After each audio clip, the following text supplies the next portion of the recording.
एक रात गांव का रहने वाला अमित शहर से अपनी बाइक पर वापस लौट रहा था। उस रात बारिश होने वाली थी।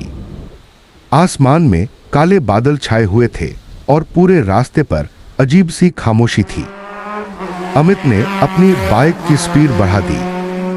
उसे जल्दी घर पहुंचना था। लेकिन जैसे ही वह गांव से कुछ किलोमीटर दूर उस पुराने बरगद के पेड़ के पास पहुंचा, उसकी बाइक अचानक बंद स्टार्ट नहीं हुई। अमित ने गुस्से दोबारा स्टार्ट करने की कोशिश की। आज ही बंद होना था। वह बाइक से नीचे उतरा और मोबाइल की टॉर्च जलाकर इंजन देखने लगा। तभी पीछे से किसी ने बहुत धीमी आवाज में पुकारा, अमित। अमित के हाथ रुक गए। वह आवाज सुनकर उसके चेहरे पर मुस्कान आ गई, क्योंकि आवाज बिल्कुल उसके बड़े भाई विनोद की थी। अमित ने सोचा, शायद भैया मुझे लेने आए हैं। लेकिन तभी उसे याद आया, विनोद तो आज गांव में था ही नहीं। वह शहर में अपने दोस्त के घर गया था। अमित ने धीरे से पीछे देखने की कोशिश की, लेकिन उसे कुछ दिखाई नहीं दिया, सिर्फ अंधेरा और पेड़ों के हिलने की आवाज। फिर वही आवाज आई, अमित इधर आ, मैं यहां हूं। इस बार आवाज बरगद के पेड़ के पीछे से आई। अमित ने मोबाइल की टॉर्च उस तरफ घुमाई। पेड़ के पीछे कोई खड़ा था। अंधेरे में सिर्फ उसकी परछाई दिखाई दे रही थी। अमित ने पूछा, भैया? वहां खड़ा आदमी धीरे धीरे पेड़ के पीछे से बाहर आया। वह बिल्कुल विनोद जैसा दिख रहा था। वही कपड़े, वही चेहरा, वही आवाज। वह मुस्कुराया और बोला, हाँ अमित, मैं ही हूं, जल्दी चल, घर चलते हैं। अमित उसके पास जाने ही वाला था कि अचानक उसके मोबाइल की घंटी बज उठी। अमित ने स्क्रीन पर देखा, कॉल विनोद भैया। अमित के चेहरे से मुस्कान गायब हो गई। उसने फोन उठाया, हेलो भैया। दूसरी तरफ से विनोद की घबराई हुई आवाज आई, अमित तुम कहां हो? अमित ने धीरे से कहा, भैया मैं गांव के रास्ते पर हूं। विनोद ने तुरंत पूछा, क्या तुम बरगद के पेड़ के पास हो? अमित चौंक गया, हां, लेकिन आपको कैसे पता? कुछ सेकंड तक फोन पर खामोशी रही। फिर विनोद ने बहुत धीमी आवाज में कहा, अमित मेरी बात ध्यान से सुन, वहां से तुरंत भाग जाओ। अमित ने पेड़ की तरफ देखा। वहां खड़ा उसका भाई अभी भी उसे घूरकर मुस्कुरा रहा था। अमित ने पूछा, लेकिन भैया आप मेरे सामने खड़े हो? फोन के दूसरी तरफ विनोद चिल्लाया, मैं तुम्हारे सामने नहीं हूं। अमित के हाथ से मोबाइल लगभग गिर गया।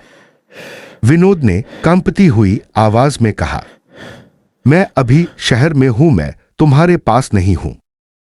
अमित ने धीरे धीरे पेड़ की तरफ देखा। वहां खड़ा आदमी अब भी मुस्कुरा रहा था, लेकिन इस बार उसकी मुस्कान कुछ ज्यादा ही बड़ी थी। अमित पीछे हटने लगा। तभी वह आदमी बोला, अमित फोन पर उसकी बात मत सुनना। अमित के शरीर में डर की लहर दौड़ गई। विनोद फोन पर चिल्ला रहा था, अमित पीछे मत देखना, बस भागो। अमित ने बाइक छोड़ दी और गांव की तरफ दौड़ने लगा। उसके पीछे से आवाज आई, अमित रुक जा। अमित और तेज भागने लगा। फिर आवाज बदली। अब वह उसकी मां की आवाज थी, बेटा रुक जा, मैं हूं। अमित की आंखों में आंसू आ गए। वह अपनी मां की आवाज पहचानता था, लेकिन उसे अपने भाई की बात याद थी। वह पीछे नहीं मुड़ा। अमित के कदम और तेज हो गए। आखिरकार वह गांव पहुंच गया। उसने राहत की सांस ली। सामने उसका घर दिखाई दे रहा था। दरवाजा खुला हुआ था। अमित अंदर गया और वहां उसका भाई विनोद बैठा हुआ था। अमित हैरान रह गया। भैया, आप यहां? विनोद ने कहा। हाँ, मैं कुछ देर पहले ही शहर से वापस आया। अमित ने राहत की सांस ली। उसने पूरी घटना अपने भाई को बताई।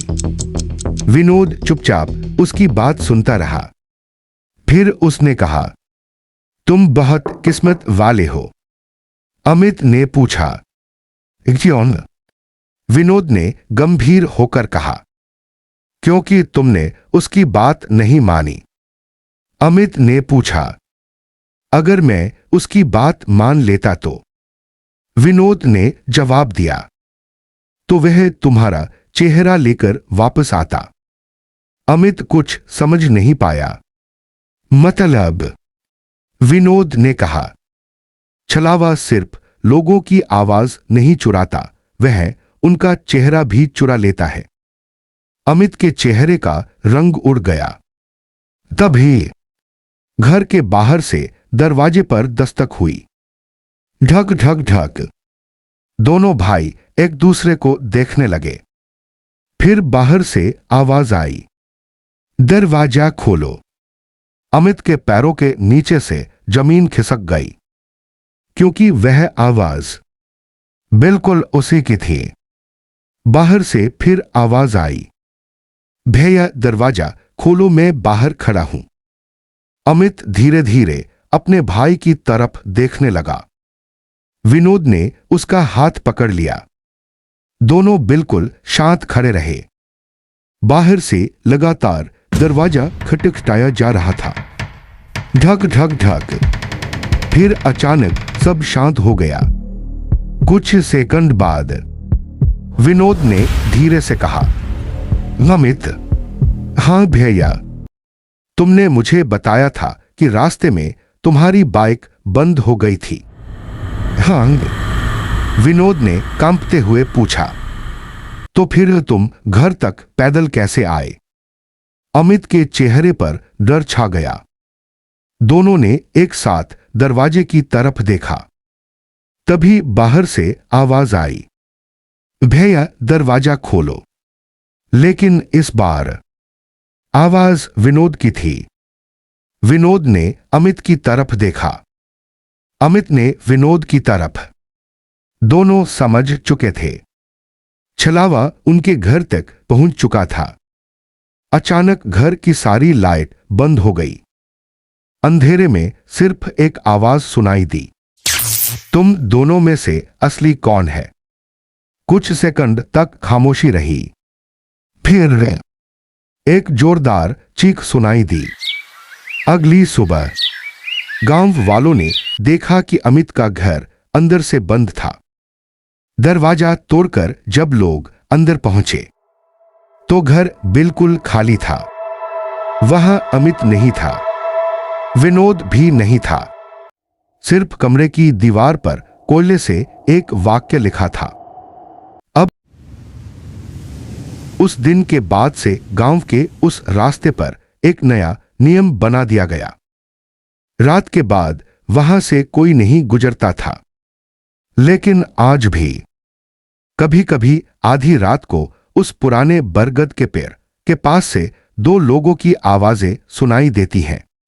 अगर कभी रात के अंधेरे में आपको कोई अपना बनकर पुकारे तो उसकी आवाज पर भरोसा मत करना, क्योंकि हो सकता है वह इंसान ना हो, वह आपका इंतजार करता हुआ एक छलावा हो।